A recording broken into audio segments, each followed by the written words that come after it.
Hey everyone, welcome back to my channel. নোয়াখালীর মেয়ে হওয়ার পরেও নোয়াখালীর ঐতিহ্যবাহী পিঠা ডিমের পান্তুয়ার রেসিপি এখন পর্যন্ত আপনাদের সাথে শেয়ারই করতে পারলাম না। এর চেয়ে বড় দুঃখের কথা কি আর কিছু হতে পারে? টানা কয়েকদিন যাবৎ কিন্তু অনেক বৃষ্টি পড়ছে, আর বৃষ্টির সিজনে কিন্তু পিঠাপুলি খেতে সবারই কম বেশি অনেক ভালো লাগে। তাই চিন্তা করলাম এই চান্সে আপনাদের সাথে শেয়ার করে ফেলি কিভাবে বাসায় থাকা অল্প কিছু ইনগ্রেডিয়েন্ট দিয়েই একদম অল্প সময়ের ভেতরে ডিমের পান্তুয়া তৈরি করে ফেলতে পারেন। তো চলুন আর দেরি না করে রেসিপিটি দেখে আসি।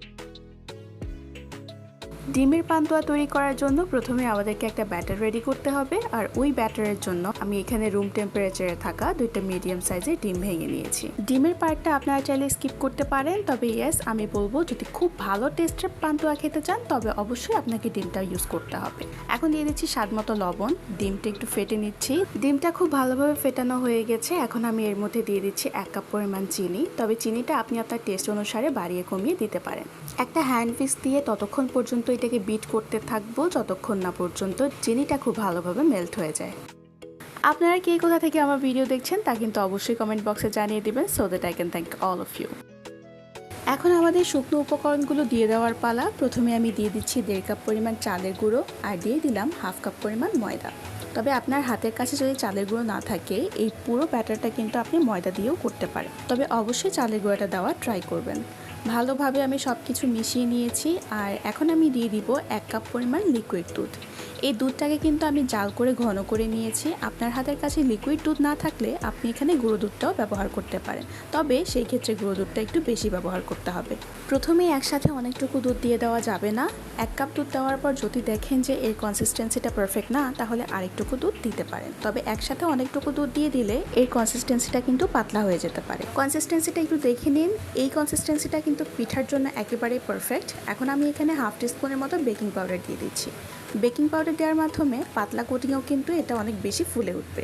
সব কিছু ভালোভাবে মেশানো হয়ে গেছে, আর এই কনসিস্টেন্সিটা কিন্তু খুব বেশি পরিমাণ থিকও হবে না, আবার অনেক রানিও হবে না।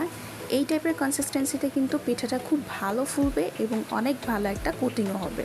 আমাদের ব্যাটারটা আমি এখন 10 মিনিটের জন্য রেস্টে রেখে দিব, আর এর মাঝে কিন্তু আমি 2টা ডিম ভেজে রেখেছি। এখন কড়াইয়ে আমি কিছু পরিমাণ তেল দিয়ে দিব। এই পিঠাটা কিন্তু ডুবো তেলে ভাজতে হবে, সো ওই জিনিসটা মাথায় রেখেই কিন্তু আপনাকে তেলটা এখানে দিতে হবে।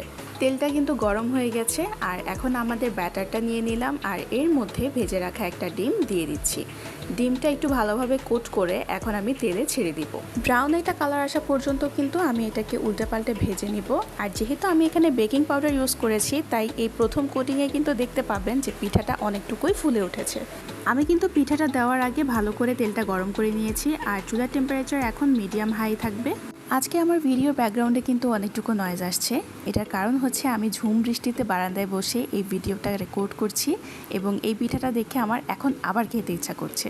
আমাদের প্রথম কোটিংয়ে পিঠাটা ভাজা শেষ। এখন আমি আবারও এই পিঠাটা তুলে ওই ব্যাটারের মধ্যে দিয়ে দিচ্ছি, এবং আবারও একটা কোটিং করে এটা তেলে ছেড়ে দিচ্ছি। এই পিঠাটাতে কিন্তু এই প্রসেসটাই আপনাকে বারবার ফলো করতে হবে। 4-5টা ভালো করে ভেজে ব্রাউন কালার হয়ে গেলে এটাকে তুলে ব্যাটারে দিয়ে আবার কোট করে আবার এটা তেলে ছেড়ে দিবেন। এই প্রসেসটাই ফলো করে আপনাকে এই পিঠাটা তৈরি করতে হবে, এবং আপনার যতবার মন চায় ঠিক ততবারই আপনি এটাকে ব্যাটারের মধ্যে চুবিয়ে দিতে পারেন যতক্ষণ না পর্যন্ত আপনার ব্যাটারটা শেষ হয়ে যায়। 3 থেকে 4টা কোটিং দেওয়ার পরেই কিন্তু আমাদের পিঠাটা অনেক বড় হয়ে গেছে, আর এটা কিন্তু আমি এই পিঠার লাস্ট কোটিং দিচ্ছি। এর চেয়ে বড় আমি আর এই পিঠাটা করব না। আর লাস্ট কোটিংটা দেওয়ার সময় অবশ্যই আপনাকে একটু সাবধানতা অবলম্বন করতে হবে, যেহেতু পিঠাটা অনেক বড় হয়ে গেছে, তাই এটা তেলে ছাড়ার সময় একটু কেয়ারফুল থাকবেন। নোয়াখালীতে কিন্তু এই পান্তুয়া পিঠাটা আরেকটা ওয়েতে তৈরি করা হয়। সেখানে ডিমের জায়গায় তেজপাতা দেওয়া হয়, আর সেখানে তেজপাতার খুব সুন্দর একটা ঘ্রাণ আসে। তবে আমার তেজপাতা পছন্দ নয় বলেই কিন্তু আমি ডিম দিয়েই সবসময় পিঠাটা তৈরি করে থাকি। পিঠাটা তৈরি করা হয়ে গেছে। এখন আমি এটা ঠান্ডা হওয়া পর্যন্ত ওয়েট করব। গরম গরম অবস্থায় এটা কাটার কোনো প্রয়োজন নেই, হাত পুড়ে যেতে পারে। তাই এটা একটু ঠান্ডা হয়ে গেলে তারপর আমি এটাকে কেটে ভেতরটা দেখিয়ে দিচ্ছি। এই পিঠাটার বেস্ট পার্ট হচ্ছে যখন আপনি নাইফ দিয়ে পিঠাটা কেটে নেবেন, তখন দেখবেন এর মাঝখান বরাবর একটা ডিম এবং চারপাশে অনেকগুলো জিগজ্যাগ লেয়ার আছে। এই লেয়ারগুলোই কিন্তু এই পিঠাটার আউটলুক অনেক বেশি অ্যাট্রাকটিভ করে ফেলে, আর এই পিঠাটার আউটলুকটাই কিন্তু আপনাকে স্যাটিসফাই করার জন্য মোর দ্যান এনাফ। আর টেস্টের কথা যদি বলি তবে এটা অবশ্যই অনেক মজার একটা পিঠা। যদি আগে কখনো ট্রাই না করে থাকেন তবে এই রেসিপিটি অবশ্যই ফলো করে ট্রাই করবেন। এই ধরনের ইউনিক এবং অথেন্টিক রেসিপি পেতে রিয়ানাস কিচেনকে অবশ্যই সাবস্ক্রাইব করে রাখুন। অ্যান্ড আই অ্যাশোর ইউ, আমার কোনো রেসিপি ফলো করলে আপনি কখনোই ডিসঅ্যাপয়েন্টেড হবেন না। রেসিপিটি কেমন লেগেছে সেটা অবশ্যই কমেন্ট বক্সে জানিয়ে দিবেন। আর যদি ভালো লেগে থাকে তাহলে লাইক বাটনটি প্রেস করবেন। আর আমার ভিডিওগুলো যদি আপনার কাছে ইউজফুল মনে হয় তাহলে আপনার ফ্রেন্ডস অ্যান্ড ফ্যামিলির সাথে শেয়ার করবেন। And don't forget to subscribe to my channel. দেখা হচ্ছে ইনশাল্লাহ নেক্সট ভিডিওতে। Till then stay happy, healthy and connected to my channel. আল্লাহ হাফিজ।